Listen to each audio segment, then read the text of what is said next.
Sajjala భూకబ్జాపై ABN Andhra Jyothi వరుస కథనాలు ప్రకంపనలు రేపుతున్నాయి. సజ్జల భూకబ్జా ఉదంతం వెలుగులోకి తీసుకువచ్చిన రాజానాయక్ కీలక వ్యాఖ్యలు చేశారు. సజ్జల కుటుంబ సభ్యులు వందలాది ఎకరాల అటవీ భూమి ఆక్రమించుకున్నారని ఆరోపించారు. తమకు ప్రాణహాని ఉందని వాపోయారు. మరిన్ని వివరాలు మా ప్రతినిధి దినేష్ అందిస్తారు. మహాభారతంలో పాండవులు 5 ఊర్లు ఇస్తే చాలని చెప్పి రాయబారానికి పంపించినప్పుడు కౌరవులు అందుకు అంగీకరించిన పరిస్థితి. అందువల్ల యుద్ధం జరుగుతుంది.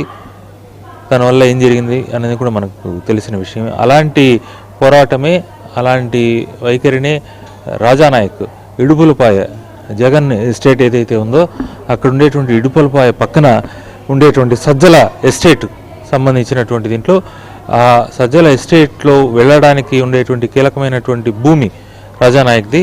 విక్రమార్కుడిలాగా రాజానాయక్ పోరాటం చేస్తున్నారు. వీళ్ళు 5 మంది అన్నదమ్ముళ్ళు రాజానాయక్ సంబంధించి ఇప్పుడు తన తల్లికి సంబంధించినటువంటి భూమిని పంచి ఇవ్వాలి 5 మందికి అనేటువంటి ప్రతిపాదన చాలా కాలంగా కూడా ఉంది. ఈ నేపథ్యంలో పాండవుల్లాగా ఉన్నటువంటి 5 మంది భూ పోరాటం ఇప్పుడు రాష్ట్ర స్థాయిలో చర్చకు దావిస్తూ ఉంది. అసలు ఏం జరుగుతూ ఉంది ఈ ఇడుపులపై పక్కన ఉండేటువంటి సజ్జల ఎస్టేట్లో? రాజానాయక్ని వీళ్ళు ఏం చేస్తున్నారు? ఆ భూమికి సజ్జల కుటుంబానికి ఉన్నటువంటి సంబంధం ఏంది?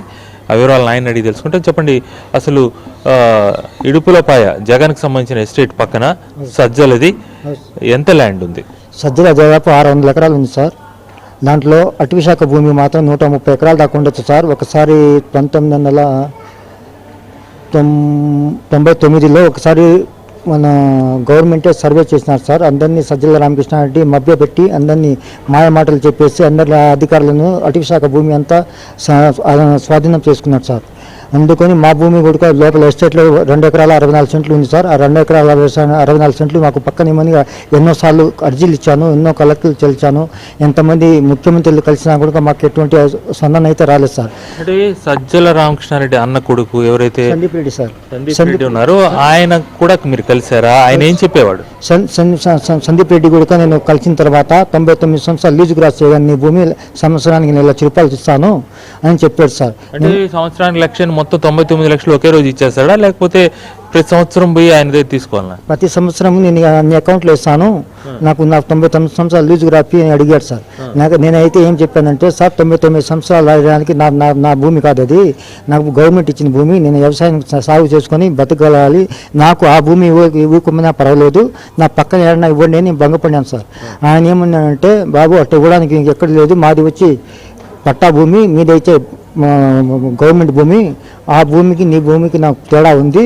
నేనైతే నీ భూమి అయితే ఇవ్వను, నువ్వు ఏం చేసుకుంటావు చేసుకో, నేనైతే భూమిని గుర్తిస్తాను, తీసుకుంటానంటే చెప్పు, అగ్రిమెంట్ రాపిస్తానని చెప్పి ఇప్పటి ఎంఆర్ఓ ఆర్డీఓ సార్గా అంత కుమ్మక్కై ఆ విధంగా ఇది డీల్ చేయించినారు సార్. మరి అంతా ఆయన మభ్య పెట్టి ఎంతో మాయమాటలు పెట్టి వాళ్ళకల్లా స్వత్తాస్తులు వాళ్ళు దాదాపు 700 ఎకరాల భూమి ఉంది, నువ్వు 2.5 ఎకరాకు ఏం చేసుకుంటావు, నువ్వు వాళ్ళకి అమ్మేయి, లేకపోతే వాళ్ళతో డీల్ చేసుకో సజ్జల సందీపెట్టుతోనే అని వాళ్ళు నన్ను నానా రకంగా ఇబ్బందులు పెట్టారు సార్. ఇప్పుడు న్యాయం జరగాలంటే మా భూమి మాకు ఇప్పిండి, ఎవరి భూములు ఉన్నాయో వాళ్ళకి ఇప్పిండి సార్. తర్వాత మా ఊరిలో చాలామంది భూమి లేని వ్యవసాయదారులు ఉన్నారు సార్. మా భూమి లేని వాళ్లకు మీరు సర్వే చేసి వాళ్ళకందరికీ ఇప్పించి న్యాయం చేయాలని కోరుకుంటాను సార్. అందరికీ నాకు ఇప్పియాలా, తర్వాత ఊళ్ళో ఉండే వాళ్ళకందరికీ న్యాయం చేయమని అడుగుతున్నాను సార్. మొత్తంగా తిరుపతిలో ప్రస్తుతానికైతే ఉన్న పరిస్థితి ఉంది. రాజానాయక్ ఈయన పోరాటం, వీళ్ళ 5 మంది అన్నదమ్ములకు సంబంధించినటువంటి భూమి కోసం చేస్తున్న పోరాటం, సజ్జల కుటుంబం ఏదైతే 3 అన్నదమ్ములు ఆక్రమించేటువంటి అటవీ భూమి కావచ్చు, ఇతరుల నుంచి తీసుకున్నటువంటి భూమి కావచ్చు, ఎంత ఉంది, దీన్ని పూర్తిగా ఇన్వెస్టిగేట్ చేయాల్సిన అవసరం ఉంది. ఎంతమంది నుంచి ఇట్లా రాజానాయకులు ఇంకా ఎంతమంది 100 మంది ఉన్నారు, వాళ్ళందరికీ కూడా న్యాయం చేస్తే తప్పకుండా ప్రజల్లో నమ్మకం ఏర్పడే పరిస్థితుంది. సజ్జల నిజరూపం, వాళ్ళ కుటుంబానికి సంబంధించినటువంటి నిజరూపం కూడా వెలుగుడు చూసే అవకాశం ఉంది. మొత్తం మీద ఇదేదో ఆషామాషి వ్యవహారంగా కాకుండా రాష్ట్ర ప్రభుత్వం కావచ్చు, అటే పవన్ కళ్యాణ్ కావచ్చు, దీనిపైన పూర్తి శ్రద్ధ పెట్టి త్వరితగతిన న్యాయం జరిగేలా చేయాల్సిన అవసరం కూడా స్పష్టంగా కనిపిస్తూ ఉంది. వీడియో జర్నలిస్ట్ నాగార్జునతో దినేష్, ఏబిఎన్ ఆంధ్రజ్యోతి, తిరుపతి.